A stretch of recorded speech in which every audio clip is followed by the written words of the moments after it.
요즘은 세상이 진짜 빠르게 돌아가죠? 팝음악 씬도 마찬가지고요. 그래서 문득 궁금해졌습니다. 이 와중에 오랜 기간 동안 사건 사고 없이 좋은 폼을 유지하면서 꾸준하게 탑급의 위치를 지키고 있는 아티스트는 과연 누구일까? 가장 대표적인 사람 중 한 명이 레이디 가가더라고요. 아니 생각해보니 이 누나는 왜 계속 폼이 좋지? 그래서 오늘은 2008년 데뷔 때부터 지금까지 18년째 고점인 레이디 가가의 장수 비결에 대해 알아보겠습니다. 캐릭터. 자, 2008년으로 돌아가 봅시다. 그 당시에는 리안나와 비욘세 같은 전형적인 팝 디바들이 대세였어요. 근데 그러던 어느 날 눈에 번개를 그리고 머리에 리본을 단 괴짜가 나타납니다. 바로 레이디 가가죠. 가가는 데뷔곡 저스트 댄스로 화려하게 등장합니다.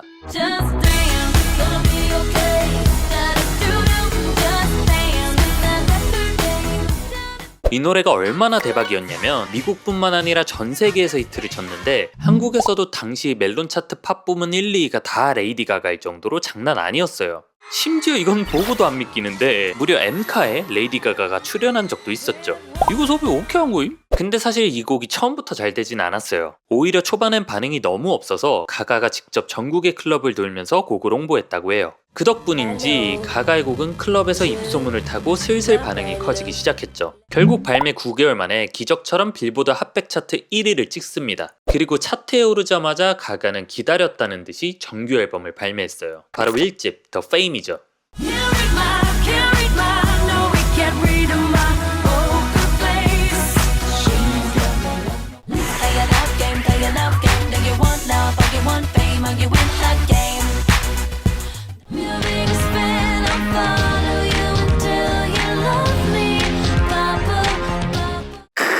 (2009년은) 그냥 레이디 가가였어요. 저스트 댄스의 후속곡 포커페이스까지 연달아 1위를 찍고 러브게임과 파파라치도 빌보드 5위와 6위를 하면서 레이디 가가는 앨범 제목 그대로 유명세를 제대로 얻게 됐죠. 하지만 가가가 이렇게 유명해진 건 음악 때문만이 아니었어요. 가가의 독특한 의상들과 거의 행위예술에 가까운 퍼포먼스들, 이 두 가지가 주는 임팩트가 상당했죠. 그 대표적인 예시가 바로 2009년 MTV 어워즈에서의 파파라치 무대입니다. 가가는 공연 중 갑자기 피를 흘리고 마지막엔 무대에 매달려 죽음을 맞이하는 파격적인 연출을 선보였어요. 아니 이건 지금 봐도 충격적인데요? 그럼 가가는 어쩌다 이런 광기에 가까운 캐릭터를 가지게 됐을까요? 그걸 알려면 가가의 데뷔전으로 가야 합니다. 때는 2005년, 대학을 다니던 가가는 자퇴를 합니다. 그리고 뉴욕의 언더그라운드 씬에서 레이디 스타라이트라는 아티스트와 함께 레이디 가가와 스타라이트 레뷰라는 팀으로 활동을 했어요. 이때부터 가가의 끼는 남달랐어요. 직접 만든 화려한 의상에 클럽 바위에서 춤을 추고 스프레이에 불을 붙여서 불꽃쇼도 하고 장난 아니었다고 해요.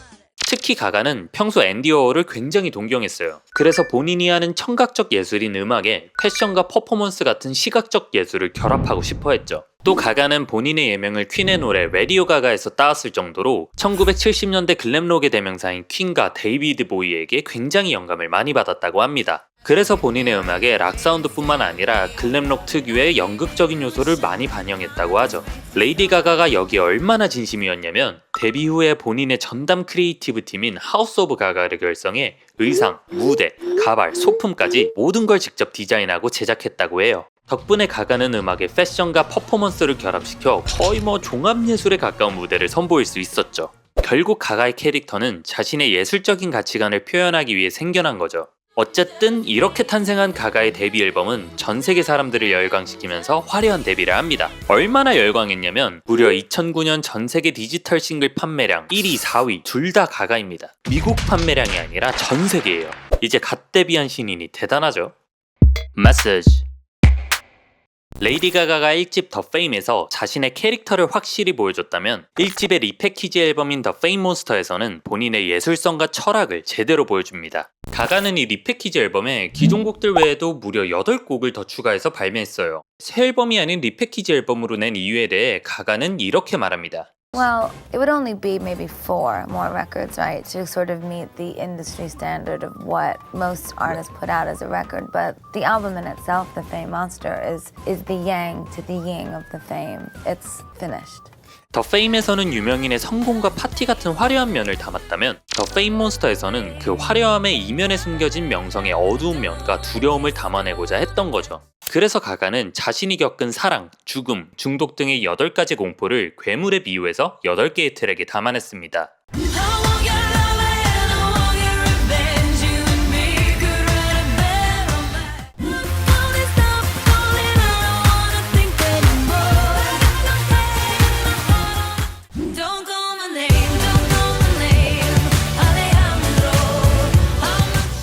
앨범은 성공적이었습니다. 리패키지 앨범인데도 불구하고 전 세계적으로 엄청난 판매량을 기록하면서 각종 시상식을 모두 휩쓸었죠.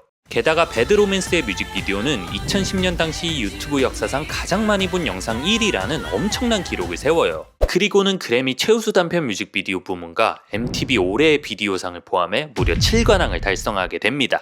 결국 이 앨범에서 가가는 본인이 의도한 바를 이뤄냈어요. 단순히 화려한 퍼포먼스를 보여주는 게 아니라 음악, 퍼포먼스, 패션, 그리고 메시지까지 다양한 요소들을 결합해서 팝 음악을 새롭고 고차원적인 예술로 만들어낸 거죠. 이게 쇼앤프로브 아니겠습니까?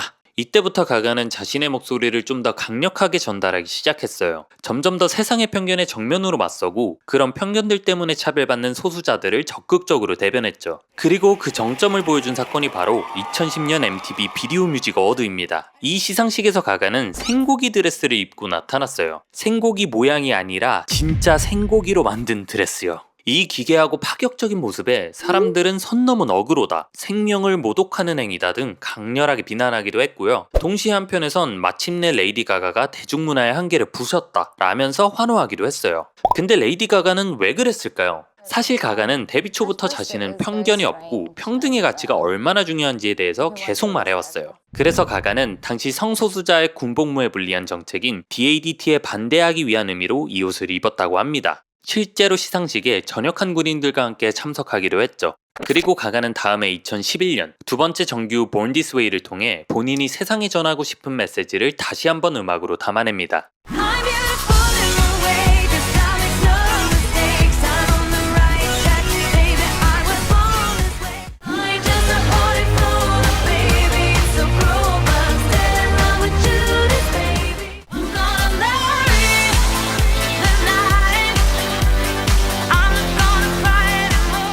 이 앨범은 제목 그대로 난 이렇게 태어났어 라는 메시지를 담고 있어요. 인종, 성별, 성적 지향과 상관없이 있는 그대로의 너 자신이 가장 완벽하다는 따뜻한 의미를 담은 거죠. 그리고 이 Born This Way라는 문장은 전 세계 많은 사람들에게 큰 영감과 용기를 줬습니다. 특히 성소수자들에게 환호받으며 성소수자 인권 행사인 프라이드 퍼레이드의 공식 참가처럼 사용되기도 했죠.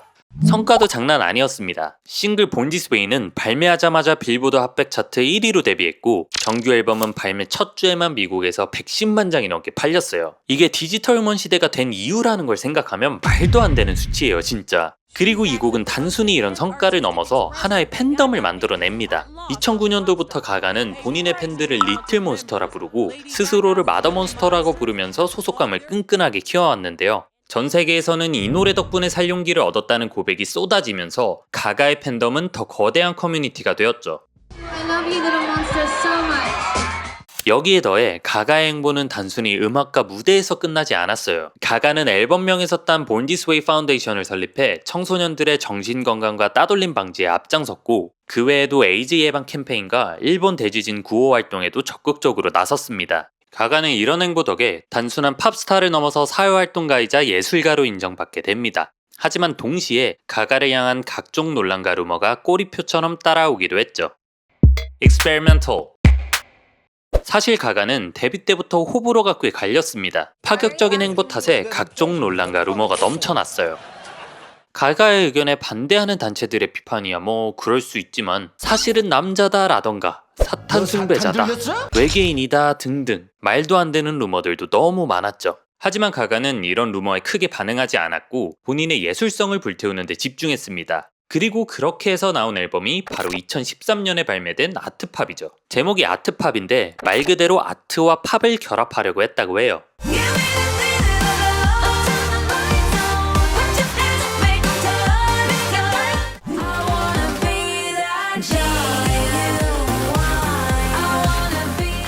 가가는 평소에 음악, 패션, 예술, 기술 등 다양한 장르를 결합하는 시도를 해왔는데 이 앨범에서 그 정점을 찍게 됩니다. 일단 앨범 커버부터 제프 쿤스라는 굉장히 유명한 현대미술가와 협업해서 제작했어요. 뮤비도 여러모로 임팩트가 컸습니다. 수록곡 가이의 뮤직비디오는 가가 본인이 직접 감독으로 참여했고 다른 수록곡 어플러스의 뮤비에서는 고전 무성영화와 마릴린 먼로의 오마주를 담아내기도 했죠. 이 앨범은 마케팅 방식도 보법이 달랐어요. 당시 세계 최초로 인터랙티브 뮤직 앱 아트팝을 출시하기도 했고, 그리고 피카소의 그림을 의은한 패션이나 점박이 문어 풍선 드레스라고 해야 하나? 요런 거랑, 그리고 버튼을 누르면 부풀어 오르는 이런 뾰족 풍선 의상을 입고 나타나기도 했습니다. 거의 뭐 걸어다니는 현대미술 작품이었죠. 이런 모습을 처음엔 대중들도 재미있게 생각하다가 점점 가가에 대한 피로도가 쌓였던 것 같아요. 이 와중에 수록곡 두와추원에서 알켈리와 협업했는데 알켈리가 당시 성범죄 의혹이 있어서 굉장히 크게 비난받기도 했습니다. 게다가 한 페스티벌에서 밀리 브라운이라는 구토 예술가와 함께 무대를 했는데 밀리가 옆에서 색소 액체를 구토하고 가가는 라이브를 하는 퍼포먼스를 선보입니다. 결국 대중들은 확신의 거부감을 느끼고 가가의 행동을 크게 비난하기 시작했죠. 당시 가가는 그 비난들에 반응하지 않았지만 이후 라디오쇼에 출연해 차마 말하지 못한 내면의 이야기를 꺼냈어요. 가가는 과거에 성범죄 피해를 겪었고 그로 인해 오랫동안 쌓인 내면의 고통과 분노를 저항적인 예술로 표현하고자 했었다고 합니다. 그리고 8년이 지난 2021년에 아트팝은 SNS에서 뜨겁게 재평가되기 시작했어요. 그러면서 차트 역주행을 기록하는 등 다시 한번 대중의 주목을 받기도 했죠. 하지만 그 당시 이 앨범은 첫 싱글 어플러즈가 빌보드 상위권으로 데뷔했긴 했지만 주제나 컨셉이 난해하다는 평을 받으며 상업적인 성적은 상대적으로 저조하게 마무리됩니다. 하지만 진짜 실력자는 위기 때 그 진면모가 나온다고 하잖아요. 가가가 이 암흑기를 뚫고 나온 방법은 의외로 간단했습니다. 바로 음악가의 근본인 실력 그 자체였죠. 스킬. 아트팝 이후 가가는 새로운 변신을 합니다. 무려 토니 베넷이라는 재즈 거장과 함께 말이죠. 지금은 고인이 되셨지만 토니 베넷이 누구냐면 무려 70년 넘게 활동하면서 20개의 그래미상을 수상한 미국의 전설적인 재즈 팝 가수입니다. 이 목소리 한 번쯤 들어보셨죠? 두 사람은 뉴욕의 한 자선 행사에서 처음 만났어요. 당시 가가가 친구들과 함께 재즈 공연을 했었는데 그걸 현장에서 본 토니가 가가의 압도적인 가창력에 완전히 빠져버립니다. 그래서 바로 가가에게 다가가 함께 앨범을 내자고 먼저 제안했다고 하죠. 레이디 가가와 토니 베넷이라니 당시엔 상상이 안 가는 조합이었을 거예요. 하지만 일단 노래를 들어보시면 압니다. Oh, I love to climb a mountain and reach the highest peak. Me too. But it doesn't thrill. The world has gone mad today, and good's bad today. And day's night today and black's white today. Do I, do I, do I, do I, do I, do I, do I, do I? No, it don't mean a thing. All you gotta do is swing. 이 앨범은 재즈 황금기의 명곡들을 재해석한 리메이크 앨범인데요. 가가는 이전 앨범들과 달리 전자음도 화려한 퍼포먼스도 없이 오직 목소리 하나만으로 정통 재즈를 완벽하게 소화해냈어요. 사실 가가는 어린 시절부터 기본기가 탄탄했어요. 4살 때부터 피아노를 치기 시작했고 13살에 첫 작곡을 하고 재즈를 부르기 시작했다고 하죠. 토니도 가가에 대한 칭찬을 아끼지 않았습니다. 그리고 토니와의 협업은 가가에게 많은 가르침을 줬죠. 가가는 당시 내면적으로 방황이 심했다고 해요. 상업적인 팝 시장과 본인이 추구하는 예술 사이에서 계속 갈등 중이었던 거죠. 이때 토니의 따뜻한 인정을 받은 덕에 가가는 자신감을 회복할 수 있었고 무대에 서는 방식에 대해서 다시 생각하게 됐다고 합니다. 결과도 너무 좋았어요. 앨범은 빌보드 200 차트 1위로 데뷔했고 그래미 어워드 수상까지 하게 됐죠. 평론가들도 가가가 오직 목소리만으로 무대를 장악할 수 있다는 걸 증명했다며 찬사를 보냈습니다. 결국 돌이켜보면 이 시기는 가가의 커리어에서 가장 드라마틱한 터닝포인트가 되었어요. 화려한 퍼포먼스 뒤에 가려져 있던 진짜 실력이 비로소 빛을 발한 순간이었으니까요. 역시 본업을 잘해야 롱런한다는 건 만고의 진리 같습니다. 스펙트럼. 이때부터 가가는 눈에 띄게 달라집니다. 독특하고 화려한 의상을 벗고 자신의 본명을 내건 앨범 조앤으로 돌아왔죠. Where do you think you're going? Where do you think you're going? I bow down to pray. I try to make the worst seem better. It wasn't love. It wasn't love. It was a perfect illusion. 앨범 조앤은 가가의 미들네임이자 일찍 병으로 세상을 떠난 고모의 이름에서 따왔습니다. 가가는 고모 조앤을 한 번도 만난 적은 없지만 자신의 몸 안에 살아 숨쉬는 것 같다고 했어요. 그래서 이 앨범을 만드는 과정 자체가 가족의 상처를 치유하는 과정이라 생각했다고 합니다. 앨범을 통해 팝스타 레이디 가가가 아닌 인간 스테파니의 뿌리를 찾고자 했죠. 그래서 음악적으로도 레이디 가가스러운 화려한 음악이 아닌 어쿠스틱 기타와 피아노, 드럼 사운드가 중심이 되는 컨트리, 소프트록, 포크 등의 장르를 가져왔습니다. 이 앨범의 반응은 이전 앨범들에 비하면 폭발적이진 않았지만 여전히 빌보드 200 차트 1위로 데뷔했어요. 또 타이틀곡인 조에는 그래미 어워드 최우수 팝솔로 퍼포먼스상을 수상하면서 여전히 가가가 건재함을 증명했죠. 그리고 이 앨범을 내고 몇 달 뒤 슈퍼볼 하프타임 쇼에서 게스트 없이 단독으로 개쩌는 무대를 보여주게 되는데 이때 레이디 가가의 주가가 다시 급등하기 시작합니다. 덕분에 수록곡인 밀리언 리즌스가 엄청난 역주행을 하면서 빌보드 차트 4위까지 오르기도 했죠. 여기서 멈추지 않고 가가는 또 한 번 다른 모습으로 세상을 놀라게 합니다. 근데 이번엔 음악이 아닌 연기로 말이죠.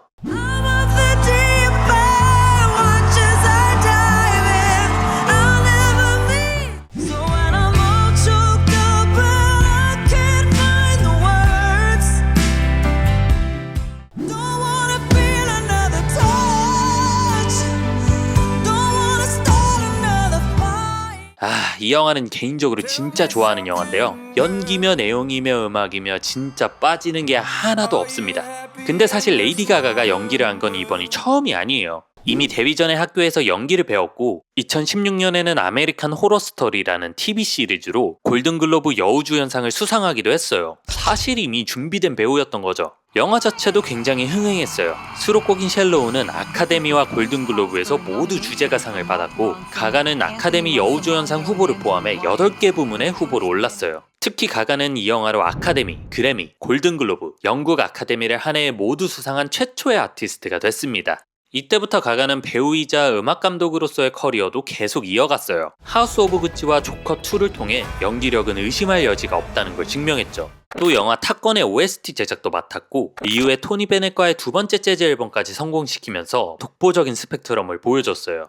음악 안에서의 스펙트럼은 물론이고 배우로서도 다양한 배역을 훌륭한 연기력으로 소화해내면서 레이디 가가는 장르를 불문하고 창작의 경계가 없는 아티스트인 걸 스스로 증명했습니다. 아이콘. 개성 넘치는 팝스타로 등장해서 배우 활동까지 레이디 가가는 2008년부터 진짜 쉬지 않고 달려왔어요. 근데 그래서였는지 2022년 팬데믹이던 때에 가가는 우울증과 섬유근육통으로 힘든 시간을 보내게 됩니다. 과거에 겪었던 사건이 여전히 트라우마로 남아있었는데 이걸 제대로 치료하지 않고 달려오다 보니 스트레스와 압박감이 쌓이면서 몸과 마음이 전부 병이 나게 된 거죠. 다행히 가가는 꾸준한 심리치료와 약물치료 그리고 명상을 하면서 이걸 극복하려고 했어요. 그리고 가가는 자신이 겪은 어두운 시간을 가장 가가다운 방식인 음악으로 승화시키기로 합니다. 바로 5번째 정규 앨범 크로마티카로 말이죠.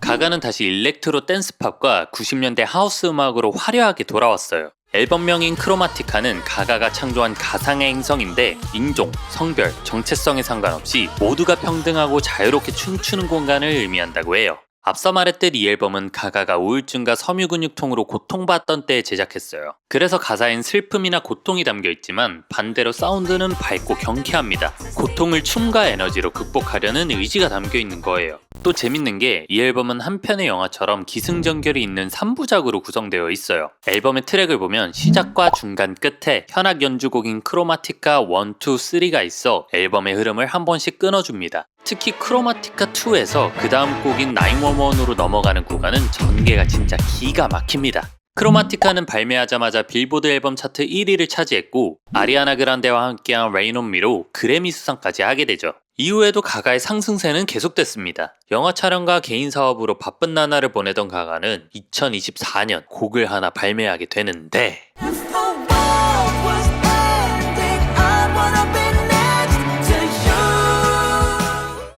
설명이 필요 없는 곡이죠. 이 곡은 나오자마자 말 그대로 초 대박이 납니다. 근데 더 대박인 건 애초에 이 노래가 히트곡을 만들려고 작업한 게 아니라 꽤나 즉흥적으로 만들어졌다는 거예요. 어느 날 브루노 마스가 가가를 스튜디오에 초대했고 작업한 거 한번 드러나 볼래? 하면서 데모를 들려준 게 바로 이 트랙이었던 거죠. 듣자마자 가가가 바로 멜로디에 꽂혀서 그날 밤 다 같이 곡을 완성했다고 해요. 근데 그런 곡이 스포티파이 역대 최단기간 30억 스트리밍을 달성하고 유튜브 조회수 15억 개 돌파, 빌보드 글로벌 200 차트 18주 연속 1위, 그래미 어워드 베스트 팝 듀오 그룹 퍼포먼스 수상까지. 아니 일단 브루노 형이 치트키이긴 한데 솔직히 이 정도까지 대박이 난 건 둘의 합이 너무 좋았기 때문도 있어요. 이 기세를 몰아 가가는 2025년 드디어 팬들이 간절히 기다리던 모습으로 돌아옵니다. Abracadabra, I'm on ooh-na-na.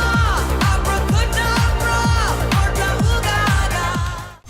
You are so tortured when you sleep, plagued with all. I'll take you to the Garden of Eden.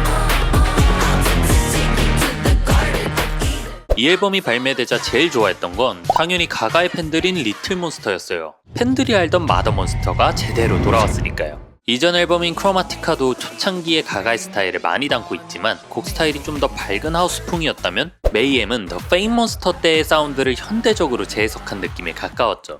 앨범의 제목인 메이엠은 대혼란, 아수라장이라는 뜻으로 제목처럼 이 앨범은 특정 장르에 얽매이지 않고 다양한 음악을 선보입니다. 영상을 여기까지 보신 분들이라면 아시겠지만 가가는 명성과 대중 그리고 자신의 트라우마와 끝없이 싸워왔어요. 그리고 그걸 음악이라는 예술의 다양한 방식으로 담아 표현하고자 했죠. 어떤 때는 그게 잘 전달되기도 어떤 때에는 많은 비판을 받기도 했습니다. 그리고 그 비판들 중에는 가가 본인이 만들어낸 것도 있었죠. 가가는 압박을 억지로 이겨내려고 하기보다 오히려 자연스럽게 내버려뒀고 그러자 더 많은 창의적인 영감이 떠올랐다고 합니다. 그리고 이런 자연스러운 감정의 흐름을 혼돈이라고 표현했어요. 자기 자신의 모든 감정들에 솔직해지기로 한 거죠. 그리고 그 반응은 뜨거웠습니다. 평론가들은 역대 가가 앨범 중 가장 높은 점수를 줬고 발매와 동시에 전 세계 차트 정상에 오르면서 가가의 7번째 1위 앨범이 됐죠. 아니 이쯤 되면 내는 족족 1위 아니냐고요. 여기서 끝이 아닙니다. 월드 투어는 엄청난 인기를 끌면서 전석 매진이 됐고 2025년도 코첼라 헤드라이너 무대에서는 진짜 말도 안 되는 무대를 보여주면서 가가의 클래스를 다시 한번 보여줬어요.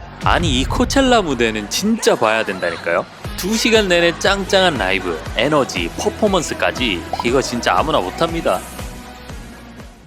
이 메이엠 앨범까지 보고 나니까 가가는 그냥 노래 잘하고 퍼포 잘하는 가수인 걸 넘어서 이제 진짜 독보적이구나, 진짜 한 시대의 아이콘이구나 싶더라고요. 정말 대단한 건 본인의 예술관을 꾸준히 보여주면서도 단 한순간도 뻔한 적이 없었다는 거죠. 확실히 롱런하는 아티스트들을 보면 다 이유가 있더라고요. 남들과는 다른 개성, 자신의 철학을 담은 음악, 멈추지 않는 도전, 그리고 이 모든 걸 현실로 만드는 독보적인 실력까지. 레이디 가가는 이 모든 거에 부합하는 아티스트인 것 같아요. 그동안 수많은 논란과 압박이 있었지만 결국 전부 이겨내고 시대의 아이콘이 된 레이디 가가. 데뷔 18년 차인데도 여전히 가가의 다음 행보가 궁금해지는 걸 보면 가가의 고점은 여전히 진행 중인 것 같습니다. 여러분의 가가에 대한 생각은 어떠신가요? 댓글로 마음껏 남겨주시길 바랍니다. 그럼 안녕! Funny thing about love, when it comes and